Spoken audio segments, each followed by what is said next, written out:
Imaginez le monde au XVIe siècle.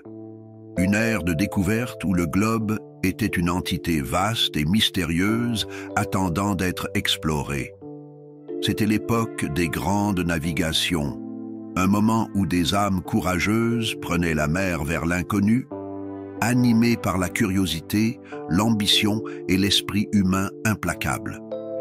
Parmi ces pionniers se trouvait Fernão de Magalhães, un navigateur portugais visionnaire au plan audacieux. Il rêvait de faire le tour de la planète, de tracer un parcours autour de la Terre que personne n'avait jamais tenté auparavant. Pendant ce temps, le traité de Tordesillas avait divisé le monde entre le Portugal et l'Espagne, alimentant une féroce compétition pour de nouvelles routes maritimes et une expansion territoriale. Cette rivalité géopolitique constituait le contexte de l'expédition audacieuse de Magalhães, alimentant sa détermination à s'aventurer au-delà des frontières établies. Dans cette période passionnante de l'histoire humaine, un homme osa rêver au-delà des horizons connus, Fernão de Magalhães. Entreprendre un voyage aussi audacieux exigeait plus que du courage. Cela nécessitait une planification minutieuse, une préparation méticuleuse et le désir ardent de traverser l'inconnu. Obtenir des financements pour cette entreprise était une tâche monumentale.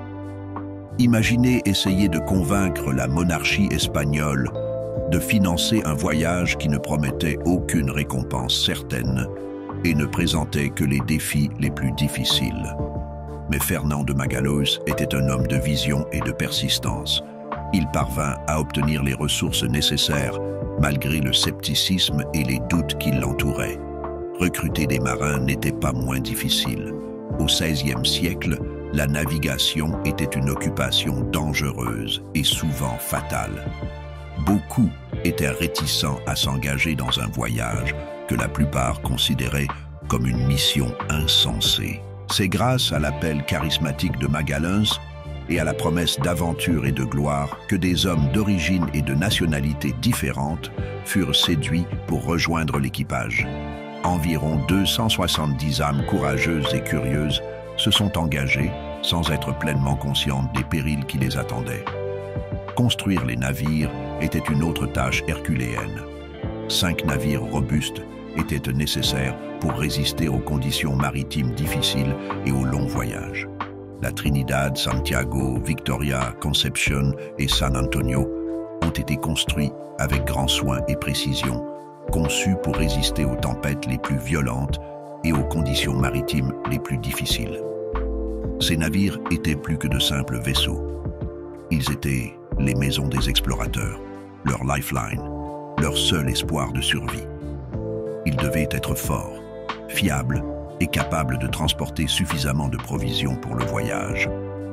Les marins comptèrent sur ces navires pour leur existence même, plaçant leur confiance et leur vie entre les mains de ces structures en bois. C'était le test de la préparation, un test qui déterminerait le sort de l'expédition et de son équipage, un test qui exigeait de la vision, du courage et une foi inébranlable en la possibilité de l'impossible. Ces préparatifs marquèrent le début d'un voyage qui changerait à jamais notre compréhension du monde. En septembre 1519, la flotte partit d'Espagne, se lançant dans une aventure qui mettrait leur courage à l'épreuve. Les 5 navires mirent les voiles, traçant un cours qui les emmènerait au-delà des cartes connues et dans le royaume de l'inconnu.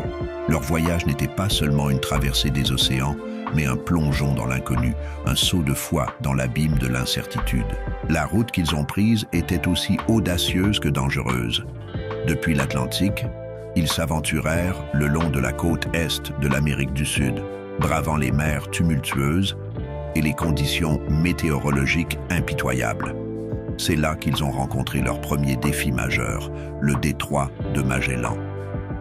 Ce passage étroit et dangereux, désormais nommé en l'honneur de notre intrépide capitaine, était leur porte d'entrée dans le Pacifique.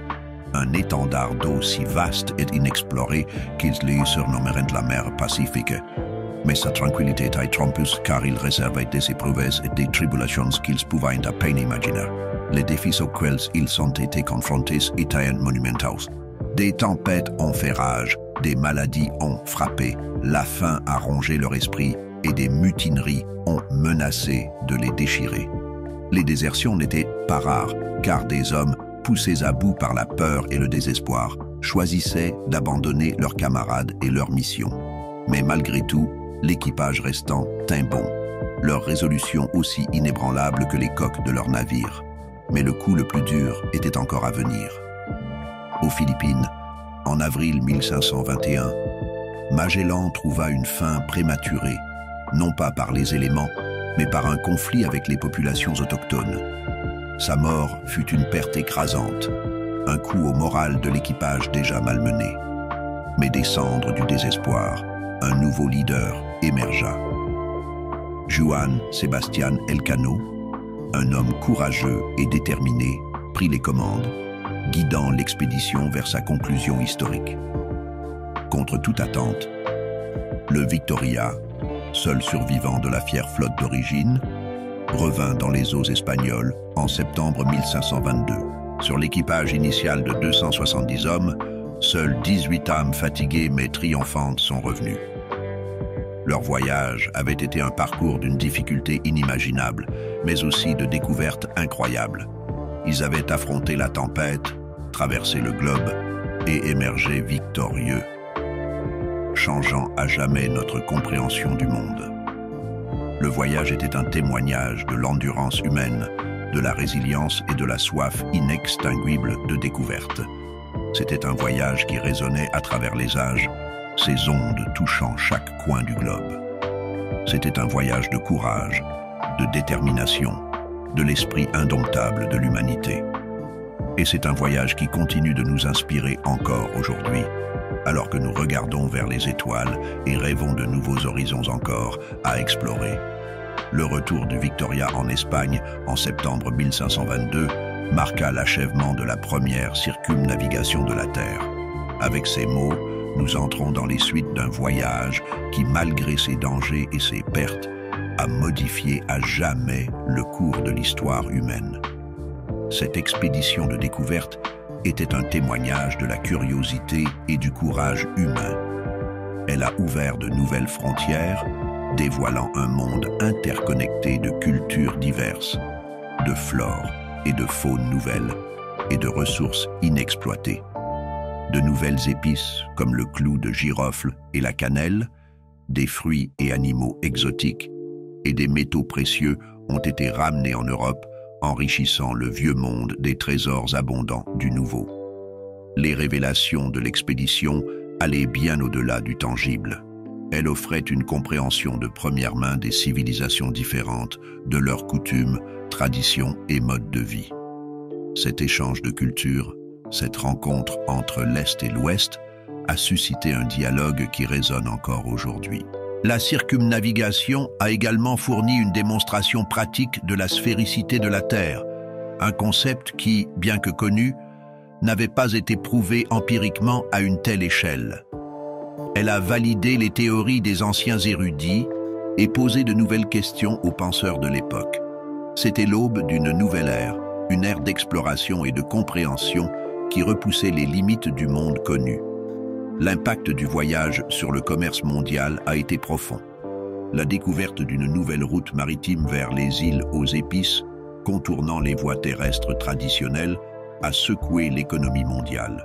Cela a stimulé le commerce, favorisant un esprit compétitif entre les nations européennes et conduisant à une vague sans précédent d'exploration et de colonialisme. L'héritage de Magellan et Elcano, les hommes qui ont osé s'aventurer dans l'inconnu, est imprimé dans les annales de l'histoire. Ils sont vénérés comme des héros, non pas pour les terres qu'ils ont revendiquées, mais pour l'audace de leur vision et la résilience de leur esprit. Ils étaient des pionniers qui ont tracé un chemin pour les générations futures d'explorateurs. Pourtant, leur héritage est une toile complexe, tissée avec des fils de courage et d'ambition, de découverte et de destruction. Leur voyage, bien que merveille de navigation et d'endurance, a également marqué l'avènement du colonialisme européen et les luttes qui ont suivi pour les populations autochtones. C'est un rappel que chaque avancée dans la découverte s'accompagne de ses propres défis et responsabilités. La première circumnavigation de la Terre était plus qu'un simple voyage. C'était un témoignage de l'esprit humain indomptable, une affirmation de notre curiosité innée et de notre quête incessante de connaissances. Cela a changé notre perception du monde et de notre place en son sein. En dernière analyse, le voyage de Magellan et Elcano est un phare d'inspiration, éclairant le chemin pour les futurs explorateurs. Il sert de rappel du pouvoir de la volonté humaine, du courage de rêver et de l'audace de concrétiser ses rêves. Ce voyage a non seulement changé la carte du monde, mais aussi notre compréhension de celui-ci. La première circumnavigation de la Terre est une étape historique d'une grande importance pour l'humanité.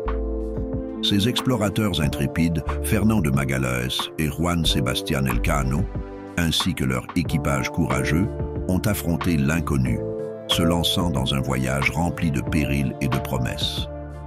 Leur expédition est un témoignage du courage et de la détermination humain, un hommage à leur esprit audacieux d'aventure. Contre toute attente, ils ont cartographié de nouveaux territoires, rencontré des cultures diverses et révélé la dimension mondiale de notre planète.